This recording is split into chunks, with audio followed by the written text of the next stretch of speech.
भगवान की जय। देवादिदेव आदिनाथ भगवान की जय। देवादिदेव मूलनायक मनुष्य व्रतनाथ भगवान की जय। शासनायक भगवान महावीर स्वामी की जय। आचार्य भगवंत कुंद स्वामी की जय। आचार्य भगवंत विराट सागर जी विशुद्ध सागर जी महाराज जी की जय। वम दीक्षा शिक्षा दाता समाधि भक्ति की रचयिता गुरुदेव 108 विभव सागर जी महाराज की जय।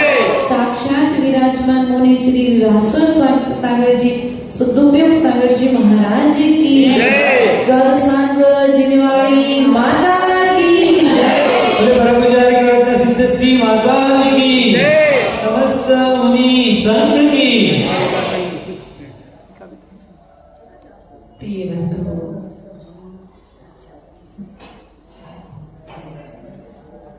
आचार्य भगवंत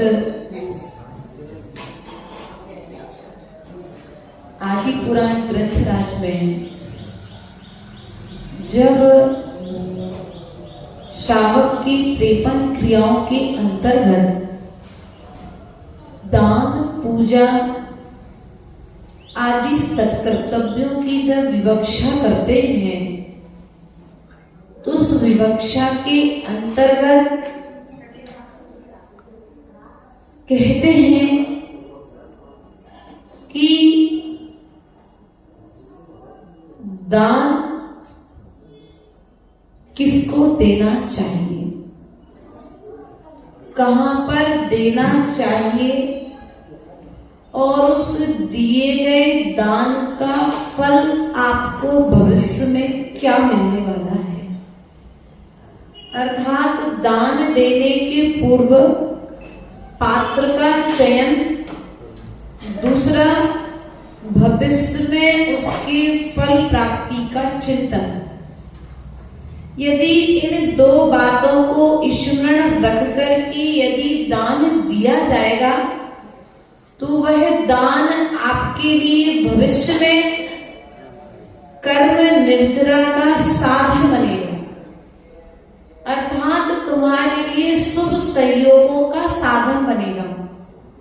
और यदि वही दान अज्ञानता पूर्वक दिया जाएगा, कुपात्र को दिया जाएगा, तो आचार्य भगवंत कहते हैं जिनसे स्वामी कि जिस प्रकार से बंजर भूमि में बोया गया बीज किसी भी प्रकार के फल को नहीं देता है, उसी प्रकार से कुपात्रों को दिया गया दान तुम्हारे लिए कोई भी फल देने वाला नहीं है।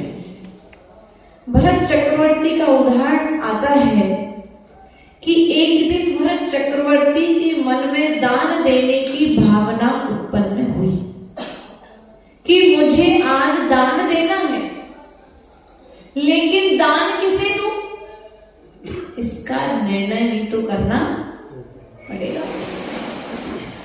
तो चक्रवर्ती ने अपने सैनिक से, अपने द्वारपाल से नगर में डिंडोरी पिटवा दी कि चक्रवर्ती आज किमिक्षिक दान देने की भावना रखता है, सभी को राजमहल में दान हेतु पधारो।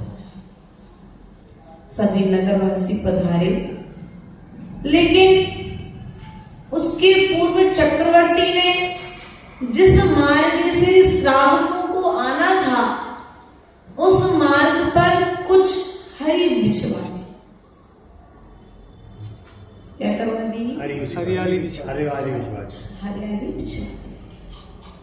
जो अज्ञानी थे, जीव दया नहीं जानते थे, अहिंसा व्रत की महिमा नहीं जानते थे, जिनकी हृदय में करुणा नहीं थी, ऐसे श्रावक दान की भावना रखते हुए उस हरि पर चलते हुए महल में प्रवेश कर गए। लेकिन जो धर्म की महिमा को जानते थे, वे श्रावक वहीं द्वार पर रुक गए। भरत चक्रवर्ती यह दृश्य अपने झरोके से देख रहा था, और जब वह झरोके से दृश्य देखता है कि कुछ श्रावक द्वार पर ही खड़े हुए हैं और बहुत से श्रावक महल में प्रवेश कर चुके हैं, तो द्वारपाल को भेज करके उस चक्रवर्ती ने उनसे पूछा कि आप द्वार पर ही क्यों रुके हैं? आपके दान की भावना है, आप महल में प्रवेश कीजिए। चक्रवर्ती कुछ ही समय पश्चात महल में पधारने वाले हैं, सभा में पधारने वाले हैं। उन्होंने कहा कि हम इस हरियाली पर से महल में प्रवेश नहीं कर सकते। बोले क्यों? सब जीव तो इस पर चढ़ करके प्रवेश कर चुके हैं, आप क्यों नहीं करते? तो बोले यह जो वनस्पति है यह एक इंद्रिय जीव है, और हमारे चलने से इसके आश्रित रहने वाले जीव, और यह स्वयं एक इंद्रिय जीव है, तो इस हरि के लिए घात होगा, भावों की हिंसा होगी, इसलिए हम इसका घात नहीं कर सकते हैं।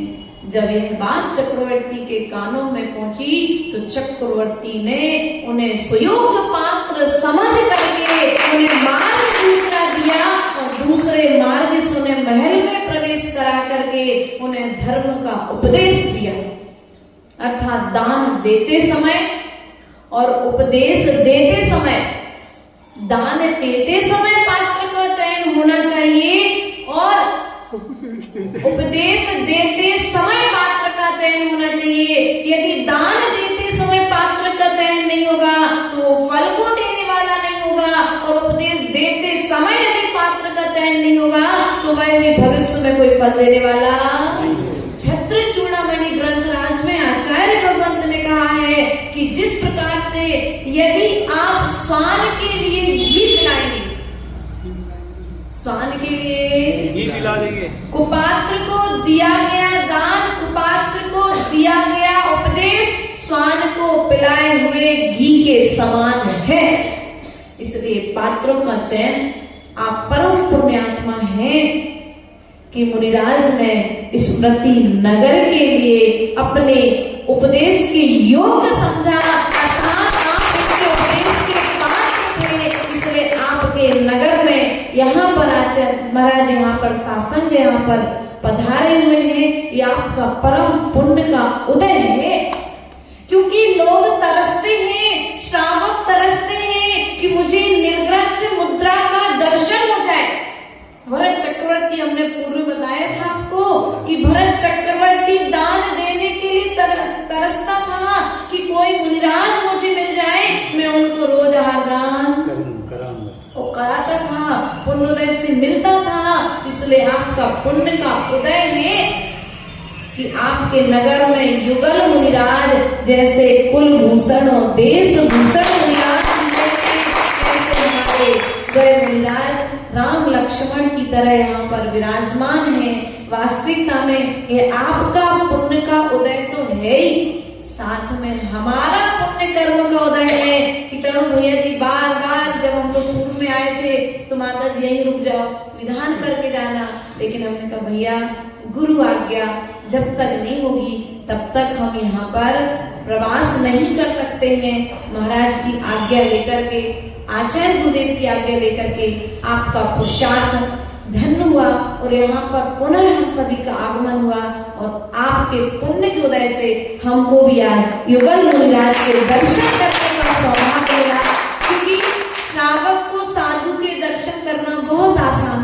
लेकिन साधु साधु से बहुत कम मिल पाते हैं, क्योंकि पैदल चलना है। आप तो गाड़ी में बैठोगे, अब भी 13 मिनट में 13 किलोमीटर दूर जैन कॉलोनी पहुंच जाओगे, है ना। अभी यहाँ से गाड़ी में बैठोगे, अभी यहाँ से दूर गोमट गिरी है, 10 मिनट में गोमट गिरी पहुंच जाओगे, अन्य अन्य जगह पर पहुंच जाओगे। लेकिन आपको जहाँ 10 मिनट लगते हैं, उसी स्थान पर पहुंचने में साधु को 2 घंटे भी लग जाते हैं। इसलिए आप परम पुण्य आत्मा हैं। आप मुनिराज का चातुर्मास कराने जा रहे हैं, तो इनके लिए मात्र मुनिराज का चातुर्मास कराओगे कि अपना चातुर्मास भी करोगे? थोड़ा सा बोल तो दो भगवान के सामने, उनसे भी करना, सच्ची सच्ची बोलना। भगवान के सामने अपना चातुर्मास भी स्थापित करना। जब जीवों का घात होता है, जब तो साधु एक स्थान पर रुकते हैं, तो आप सभी विचार कर लेना, जितना बन सके गाड़ी का, साइकिल का प्रयोग कम करना, क्योंकि हम पैदल चलते हैं तो जीप देख करके चलते हैं ना।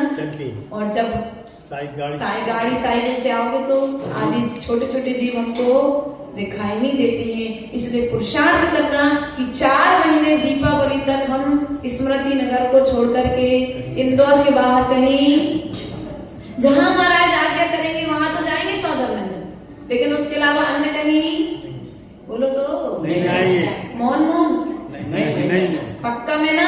महाराज के ऐसा नहीं छोड़ देना, क्योंकि ग्रंथों में कहा है जहाँ का पानी अच्छा हो और जहाँ का प्राणी, जहाँ रुकना है साधु को वहां पर 3 चीजें देखना चाहिए, पानी, प्राणी और वाणी।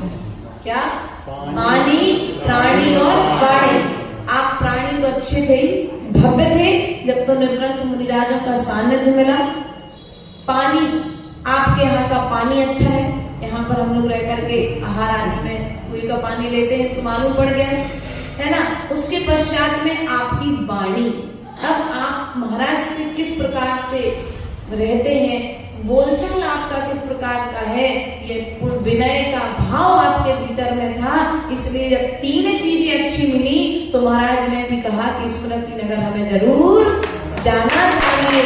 आपके नगर में मुनिराज यहाँ पर पधारे हुए हैं। वास्तविकता में अब रक्षाबंधन पर आएंगे या नहीं आएंगे ये तो नहीं पता, लेकिन आज मुनिराज के दर्शन यहाँ पर हुए हैं तो हमारा रक्षाबंधन तो आज यहाँ पर हो गया है।